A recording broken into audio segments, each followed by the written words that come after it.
Thank you for listening to our romance audiobook channel. Please like, share, and subscribe for more. And now for the feature presentation. Whispers Beneath the Cypress. Chapter 1. The Inheritance. The call came on a gray Thursday morning, just as Elena Marlowe was stepping into her corner office at the Lexington Gallery on Manhattan's Upper East Side. The spring rain had followed her in like a petulant child, soaking the hem of her cream wool coat and flattening the waves in her dark chestnut hair. She brushed it off, juggling a coffee in one hand and her iPad in the other, already preparing for the chaotic day ahead. She nearly let the unknown number go to voicemail. But something, intuition perhaps, or that quiet whisper of fate that sometimes tucked itself beneath the noise of her schedule, urged her to answer. "Ms. Marlowe?" The voice on the other end was low and southern, with a drawl that wrapped around her name like silk. "I'm sorry to inform you that your grandmother, Evelyn Whitmore, passed away last night." Elena blinked. "I'm sorry. Who?" "Evelyn Whitmore," the voice repeated. "Your grandmother on your mother's side. I'm Thomas Baird, executor of her estate. She named you as the sole heir." Elena's fingers tightened around the phone. "That's impossible. I haven't spoken to Evelyn Whitmore in over 20 years.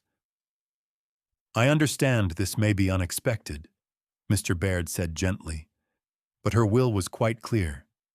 She's left you her home, Whitmore House, and its contents.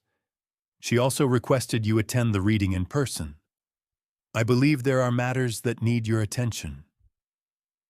Elena barely heard the rest. Her mind was spiraling back through memories she'd locked away. The scent of magnolias in summer, the creaking porch swing where a younger version of herself had once sat reading under Spanish moss, the cool and formal smile of a grandmother who had always felt more like a stranger. She hung up in a daze. The gallery faded to the background, its curated elegance, the muted colors of oil paintings on the walls, even the sound of her assistant calling her name. Savannah. She hadn't been back since she was 12, not since her mother had died in a car crash, and her grandmother, Evelyn, had sent her away to live with her father's family in Chicago. No phone calls, no letters, no explanation. And now Evelyn was dead, and had left her everything. That night, Elena stood in her apartment overlooking Central Park, a glass of wine in her hand, and stared at the heavy envelope from Baird and Associates. Inside was the official letter, a plane ticket, and a single brass key. She turned the key over in her hand. It was old, ornate, and cold as regret. 3 days later, she stood at the gates of Whitmore House. The air was thick with the scent of wisteria and damp earth. The estate sprawled beyond wrought iron gates choked in ivy, the driveway a winding ribbon of gravel leading up to the house, if it could still be called that. It was more a mansion, with peeling white columns and shuttered windows, half sunken into the overgrown garden like it had been waiting to exhale for decades. The sight of it hit her like a memory. This place had once terrified her, its shadows too long, its silence too loud. As a child, she'd believed the house was alive, watching her. Now, as an adult, she still wasn't entirely sure it wasn't. "Ms. Marlowe?" She turned at the sound of a voice and found herself face to face with a man. Tall, broad-shouldered, wearing worn jeans and a rolled-up linen shirt. His hair was the color of wet sand, a little tousled, and his eyes were a stormy gray that didn't flinch from hers. "I'm Caleb Whitaker," he said, offering a hand. "I oversee historical preservation in this district. Heard you were coming." "Of course," she said coolly. "The city must be thrilled I might sell it to someone with a bulldozer." Something flickered behind his eyes, but he didn't rise to the bait. A place like this has a heartbeat. It deserves to be remembered. Elena crossed her arms. My grandmother didn't remember me. He looked at her for a long beat, and then said simply, she never stopped. The words lodged like thorns. Inside the house, the air smelled of aged wood, dust, and lavender, her grandmother's perfume, faint but lingering, as if she'd only just walked through. Sheet-covered furniture sat like sleeping ghosts, and light filtered in through tall windows, wearing veils of grime. You'll want to see the study, Caleb said. There's something there for you. Despite herself, Elena followed him through the echoing halls, her heels tapping like a metronome of memory. They entered the study, oak-paneled, with high shelves and an old globe that had once fascinated her. On the desk sat a single envelope. Her name was written on it in elegant, spidery cursive. Inside was a letter. My dearest Elena, you must hate me. I wouldn't blame you if you did, but if you're reading this, then you've come back. And that's all I ever wanted. This house has secrets. Some of them are mine. Some are yours to discover. Forgive me if you can. But first find the truth. It's hidden where love once lived and died. Yours always, Evelyn. Elena sat down slowly, the paper trembling in her hands. Outside, thunder rumbled low across the Georgia sky, and in the attic, beneath a slanted roof and a blanket of forgotten dust, a box of letters waited in silence, ready to awaken everything she never knew. Chapter 2. Cypress and Shadows. Elena woke to birdsong and golden morning light spilling through the cracks in the heavy curtains of the Whitmore guest room. For a brief, suspended moment, she forgot where she was. The room smelled faintly of old cedar and honeysuckle, and the sheets were crisp with the kind of starch that only southern households bothered with. Then her eyes caught the familiar floral wallpaper and the towering armoire carved with cypress leaves, and it all came back. Savannah, the house, the letter. Slipping from bed, Elena padded barefoot across the wooden floor, her silk nightgown brushing her ankles. She opened the curtains, and the view took her breath away. The garden stretched out like a secret world, untamed, vibrant, and beautiful in its wildness. Cypress trees loomed like sentinels over the grounds. The marble fountain in the center, once majestic, was cracked and overtaken by ivy. Whitmore House wasn't just old, it was enchanted, and possibly cursed. After a quick shower, Elena dressed in tailored jeans and a navy blouse, tying her hair up in a loose twist before heading downstairs. The silence in the house was a presence in itself. Every floorboard creaked like a whisper. Every shadow held a question. She made her way to the kitchen, half expecting to find it covered in cobwebs, but it was clean, clearly maintained. A note sat on the counter beside a brown paper bag and a tin of coffee. Figured you might need supplies. House gets hungry. Caleb. She read the note twice, unsure whether to be amused or annoyed. She hadn't expected the preservationist to show up again, but now he was leaving her groceries and enigmatic messages like some southern gentleman version of a fairy godmother. Still, the fresh sourdough and peach preserves in the bag spoke volumes. Elena made coffee and took her cup outside to the back porch. The morning sun filtered through the Spanish moss, catching on dew-soaked leaves and the edges of her thoughts.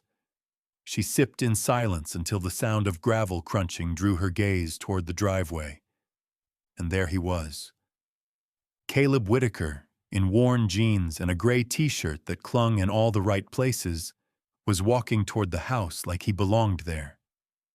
His presence was solid, grounded, like part of the landscape. "Morning," he called as he approached. She raised an eyebrow. "Don't you ever knock?" He grinned, and it was maddeningly charming. "Didn't think I needed to. Thought you might want to see the attic." She blinked. "The attic?" He nodded. "You ever been up there?" "Not since I was a child," she said slowly. "It used to scare me." His gaze softened. "Then you're braver than most, coming back here at all." Something about the way he said it, like he understood exactly what it meant, made her throat tighten. She looked away, took another sip of her coffee. Caleb didn't press. Instead, he turned and walked toward the house, and after a beat, she followed. The stairs to the attic were hidden behind a narrow door in the east wing, tucked between two bookshelves. The smell hit her first: dust and thyme and something floral. The wooden steps groaned as they climbed. The attic was dim and vast, with arched ceilings and slanted windows blurred with grime. Sunlight spilled in faintly, illuminating floating dust motes like golden snow. Elena shivered. "Your grandmother stored everything up here," Caleb said, walking ahead. "She never threw anything away." Old trunks lined the far wall. Dress forms stood like ghosts in the corner, draped in lace. Boxes labeled in looping script were stacked high. Christmas decor, photographs, correspondence, EM journals. It felt like walking into a time capsule. Then Caleb paused in front of a worn cedar chest. "This one," he said. The lock had long since rusted. With a slow creak, he lifted the lid.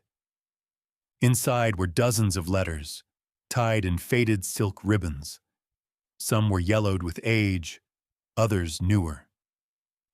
Elena reached for the top bundle, her fingers trembling slightly.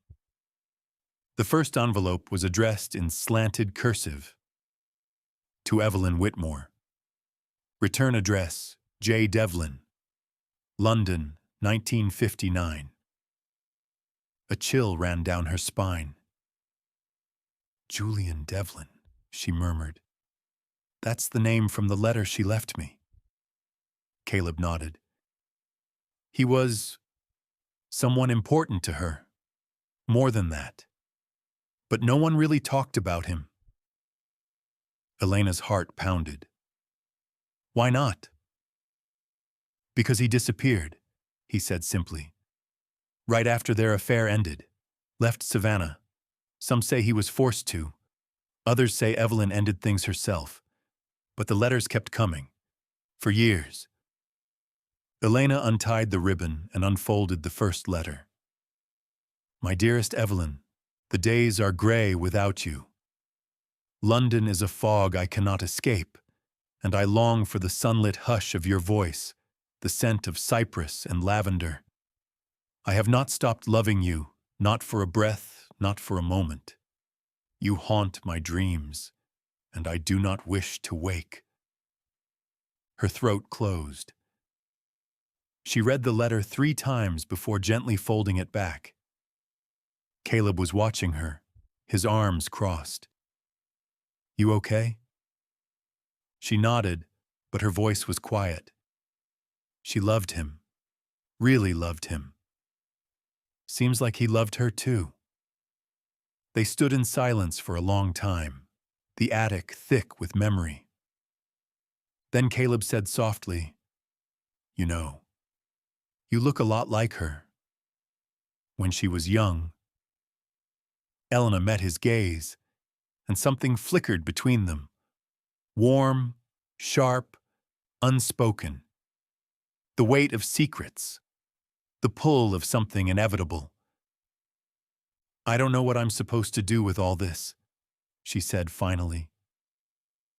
You don't have to decide today, he replied, but maybe don't rush to sell the place. I came here to be done with the past, she said, more to herself than him. Caleb stepped closer. Sometimes the past isn't done with you. And with that, he turned and headed down the attic stairs, leaving her alone with the letters, the dust, and a history that refused to stay buried. Chapter 3. A Kiss in the Rain. Elena didn't leave the attic for hours. Time seemed to fold in on itself as she moved carefully through the stacks of letters and trunks. There were yellowed telegrams, pressed flowers inside old books, a photograph of a man with dark eyes and a sly smile. Julian Devlin, she assumed. And beneath it all, layers upon layers of memories Evelyn had never shared. Some letters were signed with only an initial. Others were unfinished. One was tear-stained. They chronicled a romance that had spanned decades and oceans, full of yearning and distance, longing and regret. The language was poetic, fervent, and heartbreakingly vulnerable. Elena found herself reading aloud without realizing it. Love, it seems, is the cruelest and kindest ghost of all. She stared at the sentence long after her voice faded into the quiet. The air in the attic grew heavier as the day wore on. Clouds rolled in, thick and dark, wrapping around the old house like a veil. By late afternoon, the first growl of thunder rumbled in the distance. Elena descended from the attic with the topmost bundle of letters.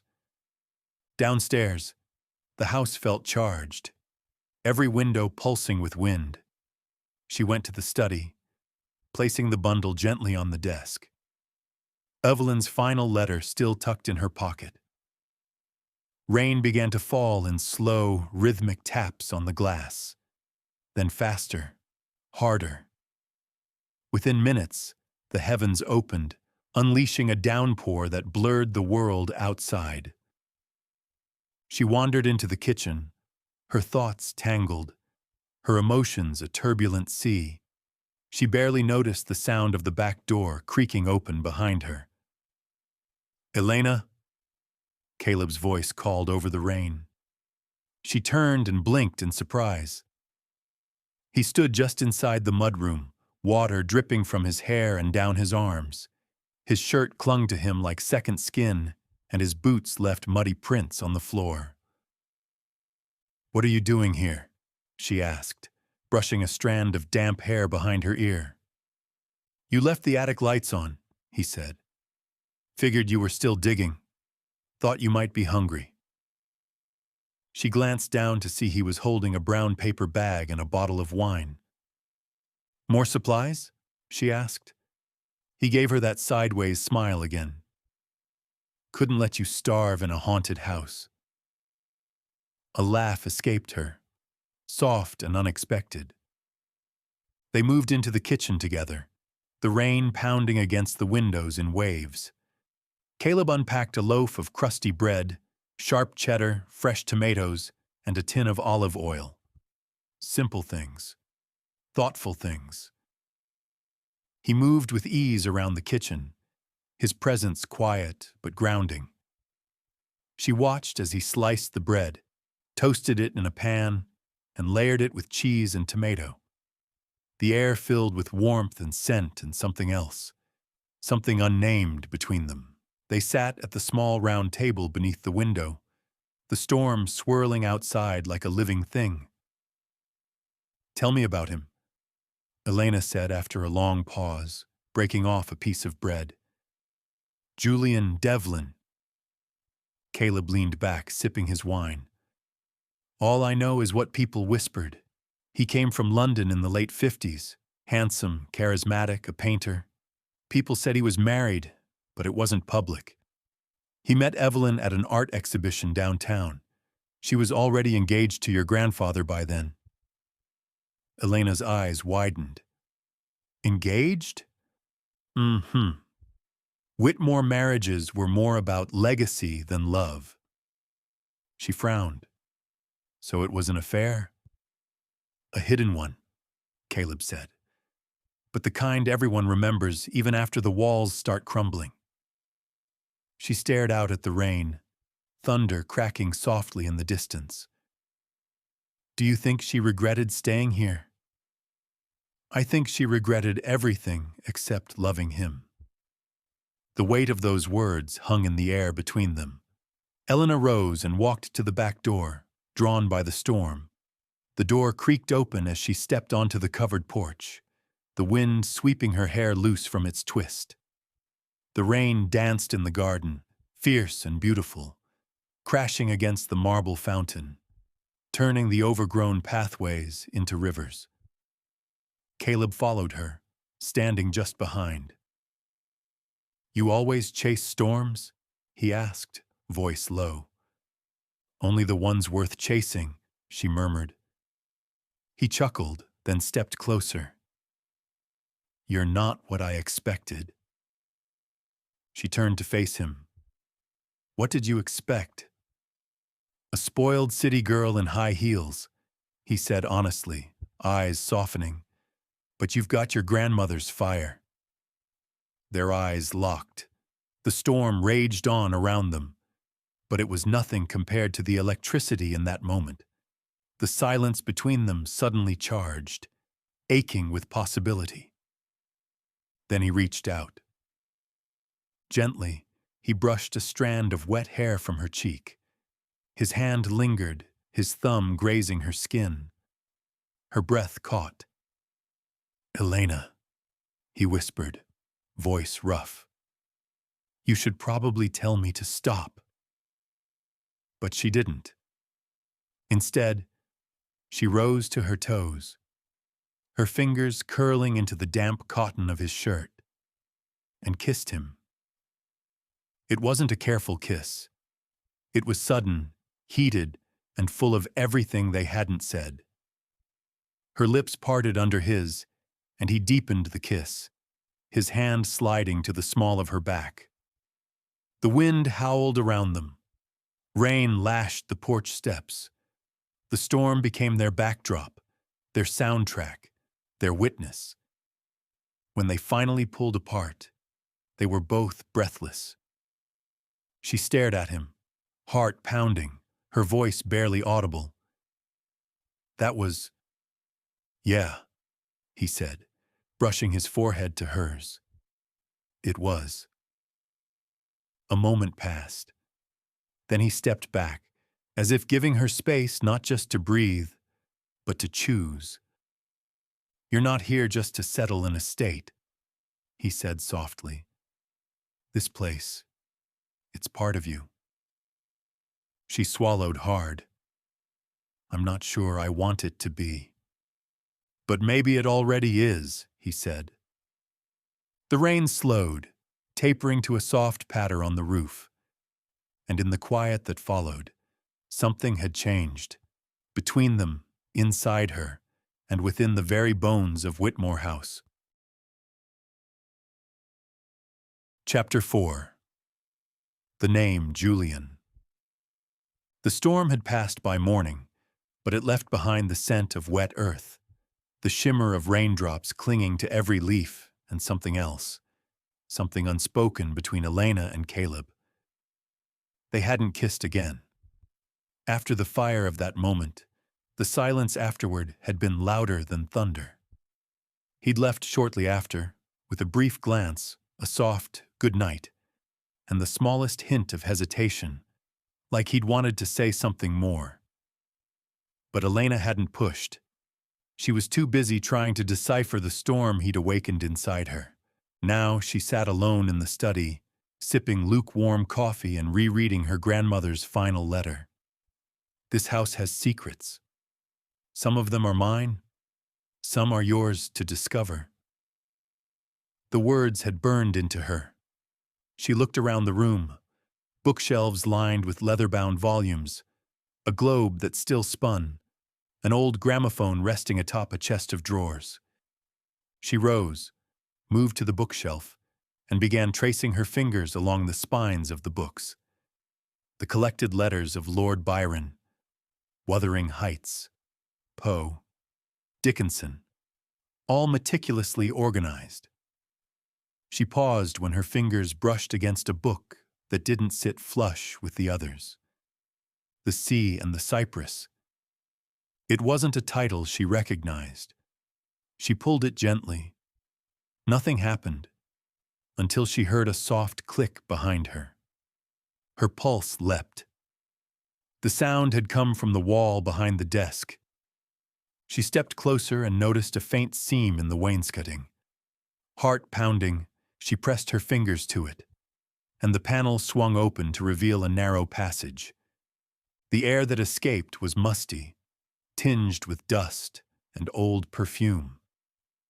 She hesitated only a second before ducking inside, using her phone's flashlight to guide her.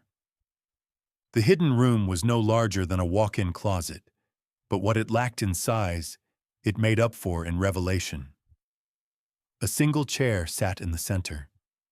Against one wall stood a desk, its surface covered in letters, more than in the attic. Letters not just from Julian, but to him. Dozens of pages written in Evelyn's distinct hand, never mailed.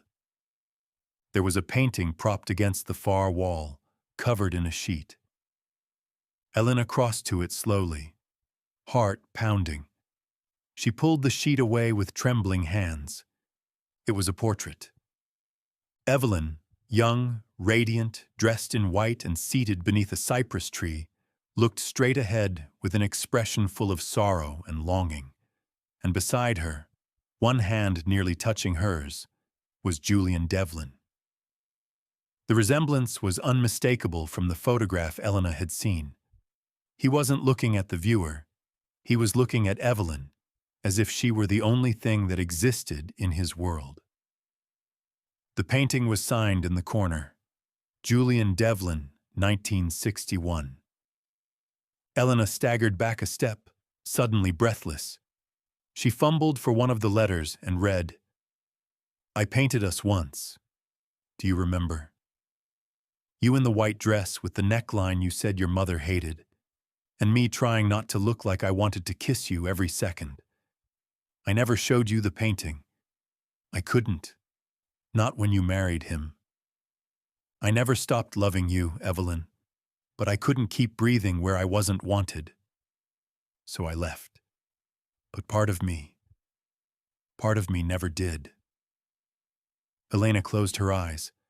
A lump rose in her throat. Her grandmother hadn't just hidden a love affair. She'd hidden a life, a version of herself that the world had never seen. She turned to leave the room and gasped. Caleb stood in the open doorway, his face pale and unreadable. "You found it," he said quietly. "How long have you known?" she asked. He stepped inside, not meeting her eyes. "I knew there was a hidden room. The preservation records mentioned a sealed space during renovations in the 80s, but no one ever confirmed it. I never had access." Elena watched him carefully. "But you knew about Julian. You knew more than you said." He looked at her then, and something inside him flickered. Hesitation, grief, guilt. "My mother used to work here," he said after a long pause. "She was Evelyn's companion in her final years. She read to her, took care of her when she started forgetting names. She heard things, saw things. My mother told me Evelyn still spoke to Julian sometimes, as if he were still here, as if he'd never left." Elena's breath caught. "What happened to him, Caleb?" "I don't know." His voice cracked slightly. "But I think Evelyn did." They stood in silence, surrounded by the echoes of a love that had been hidden for half a century. Then Caleb reached into his pocket and pulled out a small, folded envelope. "This came for her 6 months ago. After your grandmother passed, It was handed to me with her things. I wasn't sure if I should give it to you. He handed it over. The handwriting on the envelope was familiar, unmistakable. J. Devlin. Elena's fingers trembled as she opened it. If you're reading this, Evelyn is gone, and I have no right to intrude on your grief. But there are things I never said, things I wish I had. I left because I was asked to, by someone very close to her. I thought I was protecting her. But I think now, I was being erased. There are letters I never received, paintings I never sold, things I've kept, waiting, always waiting. If you want the truth, come to me. Julian Devlin, Savannah, Georgia. Elena's knees nearly gave out. He's alive? She whispered. Caleb stepped forward instinctively, steadying her. She looked up at him, her voice barely audible. Someone forced him to leave. Someone close to Evelyn. Caleb's expression hardened. That narrows it down. Elena nodded. The Whitmores. She folded the letter and tucked it into her jacket. She'd come here to close a chapter, but she was only just beginning to read the truth. And somewhere out there, a man who'd loved her grandmother beyond reason might still hold the final piece of the story. The only question now was, what was it someone didn't want her to find? Chapter 5. Firelight and Confessions. Night had fallen like a velvet curtain over Whitmore House. The cypress trees whispered in the wind. Moonlight filtered through their moss-laced limbs, casting dancing shadows across the veranda. Inside, the fire in the study crackled softly, its warmth drawing Elena and Caleb toward its glow like moths to flame. The house felt different now, more alive, more awake. Elena sat curled in one of the armchairs near the hearth, Julian's letter clutched tightly in her hands. Her mind raced in 1,000 directions, each thought tripping over the next, like a tide that refused to settle. Caleb sat across from her, elbows resting on his knees, silent. I keep thinking, she said softly, breaking the long quiet. What if she regretted everything? Not just losing him, but choosing this life, this house, this silence? She didn't choose silence, Caleb said gently. It was given to her, forced. Elena looked into the flames. Who could have done it? Who could have asked Julian to leave? Caleb hesitated, then leaned back in his chair. The Whitmores didn't tolerate scandal. Your grandfather's brother, Charles, ran most of the family's business affairs. Rumor was, he had more power than your grandfather did. If Evelyn was jeopardizing the family's legacy, he'd have handled it quietly. Elena's grip on the letter tightened. So he threatened Julian. Or paid him off, Caleb said. Or made it clear he'd destroy him. She exhaled, the weight of the truth settling heavily over her chest. Julian never stopped writing, she whispered. Even when she stopped responding, even when she married. He waited, and no one ever told her. Caleb met her gaze. Maybe someone made sure she never knew. Elena leaned her head against the back of the chair, eyes brimming with emotion. Why do I feel like this is mine to finish? Because it is, Caleb said, rising to his feet. He moved to the mantel and gently took the letter from her hand, studying it in the flickering light. You carry her name, he said. You carry her fire. But this, he lifted the letter slightly. This is about your truth too. You came here to bury the past, but the past has its hands all over you. Elena stood slowly, the firelight warming her face. Then help me. Help me figure it out. I'm already in it, he said. I was in it the moment you walked through those gates. The room thickened with silence, but it wasn't uncomfortable. It pulsed with heat, with all the things they hadn't dared say. Elena stepped closer. I can't do this alone. You're not alone, he said, his voice roughening. You haven't been since the day you got off that plane. Their eyes locked, and in that breathless space between words, desire stretched and snapped like a live wire. And then she was in his arms. The kiss was instant and consuming, nothing hesitant, nothing polite. Caleb's hands cupped her face, pulling her in as if he'd been holding back for days, weeks, maybe longer. Her fingers slid into his hair, pulling him closer still. Both of them tangled in need and something dangerously close to emotion. The fire roared behind them, casting them in shifting gold and amber. He pressed her back against the edge of the desk, the old wood groaning softly as her body arched into his. Tell me to stop, he whispered against her neck. No, she breathed. They moved like two halves, finally remembering they belonged. But just as his lips brushed her collarbone, just as her heartbeat threatened to drown out everything else, there was a sharp knock at the door. They froze. Elena blinked. What time is it? Caleb pulled back slightly, his expression clouded. Nearly midnight.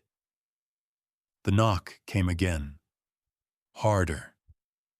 Caleb went to the door, cautiously opening it to reveal a man in his 60s, tall and lean, with silver hair and an expression like ice cracked over stone. He wore a trench coat and held a briefcase in one hand, a rolled document in the other. Elena Marlowe? He asked, his tone clipped and formal. Yes? I'm Edward Loughton, legal counsel for the Whitmore Family Trust. She stiffened immediately. And?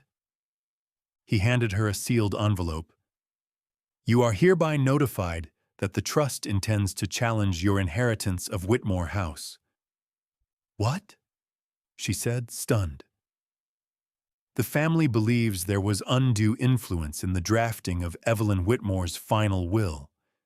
They're claiming mental instability and lack of capacity at the time of its signing. That's absurd. She was lucid. She also named you the sole heir, excluding every other Whitmore descendant. That alone raises concern. Elena felt the blood drain from her face. Caleb stepped forward. She left a paper trail. Letters, notes, records. You won't win this. Loughton's expression didn't change. Perhaps. But litigation takes time, resources, emotion. He looked at Elena. You're not obligated to stay here while it's under review. In fact, I'd advise against it, for your safety. Her eyes narrowed. Is that a threat? He smiled coldly. Number just a professional warning. Whitmore history has a way of repeating itself. With that, he turned and disappeared into the night, the sound of his car tires fading down the long driveway. The silence left in his wake felt heavier than the storm had the night before. Caleb closed the door slowly. He knows, Elena said quietly. About the letters, the painting, maybe even the secret room. He also knows you're getting close to something, Caleb replied. They stood there for a moment, staring at the fire, its light now more threatening than comforting. I'm not leaving, Elena said. I won't be scared off. Caleb stepped beside her. Then neither am I. And in the flickering firelight, with the storm of the past threatening to rise again, they stood side by side. Two hearts forged by secrets, ready to face what came next. But deep in the shadows of Whitmore House, something stirred. Someone was watching, and they were not ready to let the truth surface. Not yet. Chapter 6. The Truth Beneath. The morning broke with golden light and an eerie calm. Elena stood on the veranda, coffee cooling in her hand, her thoughts spiraling around the night before. Caleb's kiss still lingered on her lips, but so did the lawyer's threat and the letter from Julian. Too many truths were brushing just beneath the surface, and none of them would stay buried for long. Whitmore House was no longer just a home. It was a vault of love, betrayal, legacy, and someone didn't want it opened. She hadn't slept. Instead, she'd pored over the letters again and again, tracing her grandmother's words with her fingers, searching for hidden clues between the lines. Julian had written of being forced away, but he'd never said by whom. Evelyn had written of regret, but never spoken of why she kept the secret. There was only one person who could fill in the blanks now. She dialed the number printed at the bottom of Julian's last letter, her fingers trembling. 1 ring, 2. She nearly hung up. Then a voice, rich, aged, accented faintly by time and distance, answered. "This is Julian Devlin." She froze. Just hearing the name spoken aloud sent a chill down her spine. "Mr. Devlin, this is Elena Marlowe, Evelyn Whitmore's granddaughter." Silence. Then, carefully, "Elena, I've been waiting for you." Julian Devlin lived in an aging villa just outside Savannah, tucked behind a wrought iron gate and a tunnel of crepe myrtle trees. The house was modest compared to Whitmore, but steeped in character. Ivy curled up its walls like vines seeking a heartbeat. Pale morning light danced through the leaves above as Caleb parked the truck at the end of the gravel driveway. "I can wait out here," he offered, as Elena unbuckled her seatbelt. She hesitated, glancing at the house, heart pounding. "Number I want you with me." He nodded and followed her to the door. It opened before she could knock. Julian Devlin stood there, tall, proud, even in old age. His silver hair fell to his collar, and though time had etched lines into his face, his eyes, piercing blue, had the clarity of a man who remembered everything. He wore a linen shirt, slightly wrinkled, and a watch that looked decades old. "Elena," he said, with a soft smile. "You're the image of her, you know." She blinked. "You knew I'd come?" "I hoped." He stepped aside, letting them in. The interior was dim and sun-warmed, filled with oil paintings, some covered, others leaning casually against the walls. A few bore signatures in bold, sweeping strokes, Devlin, but others were unsigned. Faces stared out from canvas, many of them unmistakably Evelyn's. Caleb hovered quietly near the doorway, while Julian led Elena into a sitting room. A half-finished painting rested on an easel near the window, an impressionistic swirl of cypress trees in twilight. Julian poured her tea before she could decline. "I never stopped loving her," he said, as if the conversation had already begun. "I believe that," Elena said. "She loved you too. She just never said it out loud." He smiled wistfully. "No," she said it. "Just not to anyone else." They sat, the china clinking gently between them, and for a long moment they said nothing. Then Elena leaned forward. "Why did you leave?" Julian looked out the window, lost in memory. "Because Charles Whitmore made it clear I had no place there. He came to me one evening in the garden. I thought he was going to hit me, but instead, he handed me a check." "A check?" "Enough to buy a modest studio in London. Enough to make it tempting." He glanced back at her. "But I didn't take it. I left because he gave me something else. Letters Evelyn had written to me, torn open and hidden away. Dozens. All dated, all sealed. I realized then she'd never stopped writing, and I'd never received a single one." Elena's eyes filled with tears. "He stole them from you." "And from her," Julian said quietly. "When I confronted him, he told me I was destroying her reputation, her chances, her family. He said if I stayed, it would ruin her." "And you believed him?" she asked, her voice rising. "I believed in her future, and I thought if I left, he would leave her in peace." He paused. "I was a fool." Elena reached into her bag and pulled out one of Evelyn's final letters. She handed it to him.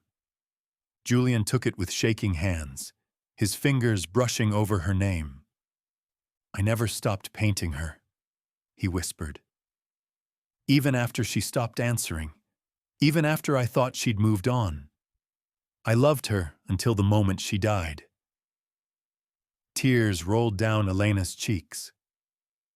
Caleb, quiet until now, stepped forward. "You need to tell your story. The Whitmores are challenging her will. They're claiming she wasn't of sound mind." Julian's eyes flared. "That's a lie." "I know," Elena said, "but it's a lie backed by money and power. We need the truth, from someone who was there." Julian stood and walked slowly to a covered painting near the hearth. With trembling hands, he pulled the cloth away. Elena gasped. It was a painting of Evelyn, not young, but in her later years, gazing out a window, cypress trees dancing in the distance. Her expression was full of secrets and longing, but beneath it, an unmistakable peace. "I painted this the day I saw her again," Julian said softly. 5 years ago. She was older, fragile, but still Evelyn." "You saw her?" He nodded. "She asked me not to tell anyone. Said she wasn't ready to open those wounds." Elena touched the frame gently. "Did she forgive you?" "I think we forgave each other." They left with more than they'd come for. Photographs, letters, Julian's written statement about Charles's threats, and a promise. "I'll testify," Julian said at the door. "Not for the money, but for her." That night, Elena sat beside Caleb on the front steps of Whitmore House, the night air heavy with jasmine and stars. "I didn't think there was more to find," she whispered. "There always is," he said, brushing his thumb across her hand. "That's what love stories are made of, the chapters you didn't expect." She turned to him. "What if I'm scared to write the next one?" "Then we write it together," he said, "one page at a time." And in the hush of the night, with secrets finally rising and the house sighing in relief, Caleb leaned in and kissed her, slow, certain, and without hesitation. This time, neither of them pulled away. Chapter 7. A Love Worth Keeping. The sun rose over Whitmore House with a solemn kind of clarity, casting long shadows across the dew-drenched grounds. The cypress trees stood tall and still, no longer whispering, but listening, watchful guardians over a truth that could no longer be buried. Elena stood in the doorway of the old estate, staring out across the land she once thought she'd sell without a second thought. Now, it felt like a part of her. The letters, the attic, the secret room, her grandmother's love story, and Caleb. Everything had changed. Inside, Caleb was at the kitchen table, sorting through folders and evidence with a quiet intensity. Julian's statement had been notarized the night before, and the original paintings, those of Evelyn, were being catalogued by a local museum as proof of her connection with the man she had truly loved.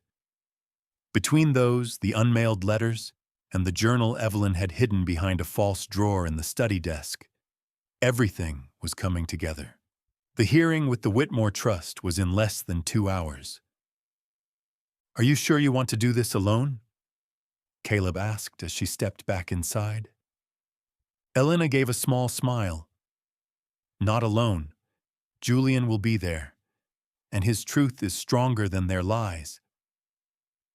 Caleb studied her for a moment, then stood and reached into his pocket. He held out a small silver compass, old, delicate, and engraved with curling initials. E.M. "It was in the bottom of one of the trunks in the attic," he said. "I thought you should have it."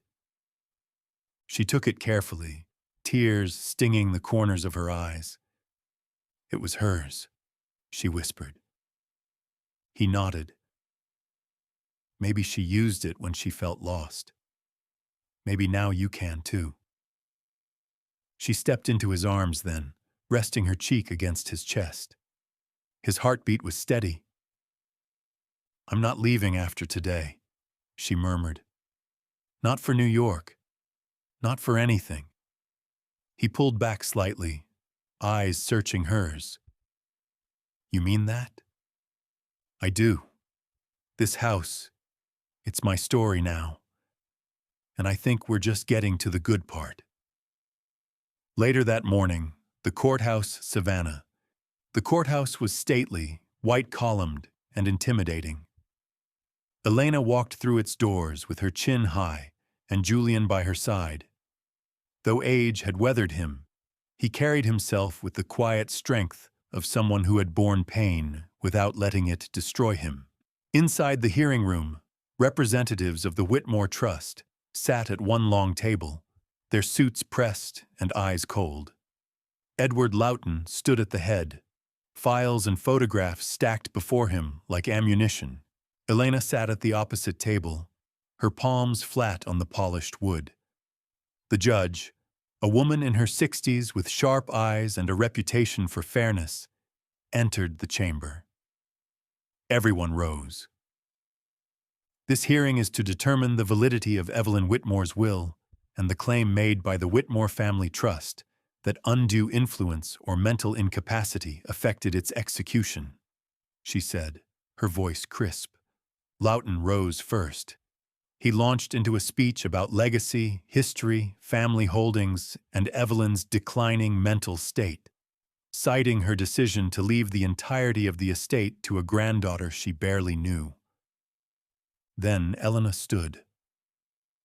"I am the only one in this room who sat with Evelyn in the final weeks of her life," she said. "I read her letters. I found her journals. She left this house to me because she trusted that I would honor it, not for profit, but for truth." She turned to Julian. "This man," she said, "was the love of her life. Their relationship was hidden for decades because of the Whitmore family's obsession with control and image. The same obsession that stole her letters, banished him from her life, and tried to erase the part of her that lived.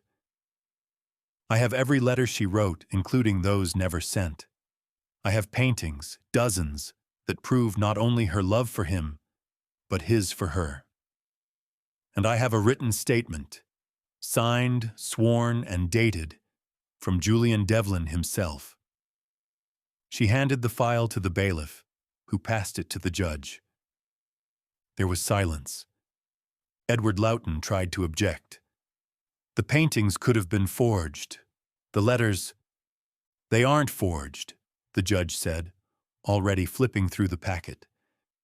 And unless you can provide evidence otherwise, your objection is dismissed. Julian stood next. He spoke not as a victim, but as a man who had loved and lost with dignity. He told the truth plainly, about Charles Whitmore's threats, about the letters he never received, about the reunion 5 years before Evelyn's death, when she begged him for forgiveness. And found it. There were tears in more than one set of eyes by the time he was done. The judge leaned back, taking a long breath. In my opinion, this is not only a case of rightful inheritance, but a matter of moral justice. Evelyn Whitmore was of sound mind and heart. She left her home to the one person she trusted to protect her story. I see no grounds to challenge the will. She banged the gavel once. The estate remains in full possession of Elena Marlowe. A stunned silence followed. Then Julian reached over and gently took Elena's hand. "You've done it," he whispered. "No," she said, her voice catching. "We did." That evening at the Whitmore house, the sun set in soft gold, turning the garden into a dreamscape of color and shadow. Elena wandered through the overgrown paths barefoot, her long linen dress brushing the tips of the grass. The house behind her seemed lighter, as if some invisible weight had been lifted from it. The windows glowed with firelight. Wind whispered through the cypress trees. Caleb found her by the old marble fountain, where water now flowed freely again after years of silence. "It's done," he said, wrapping an arm around her waist. She leaned into him. "It's just beginning." They stood in the hush of twilight, the ghosts of the past finally at peace. "I was thinking," she said after a while, "maybe I'll restore the house. Open it to artists, writers, people who've loved and lost and want to feel whole again." Caleb smiled. "Sounds like you're turning Whitmore into something new. Maybe I'm letting it become what it was always meant to be." He turned her gently. "You've changed everything, Elena. You're not just the keeper of Evelyn's story anymore. You're writing your own." She kissed him then. Slow, certain, the kind of kiss that didn't just promise love, but belonging. And as the stars came out above them, lighting the southern sky like spilled diamonds, Elena knew one thing with absolute certainty. Love, real love, never died. It simply waited. And sometimes it waited beneath the cypress,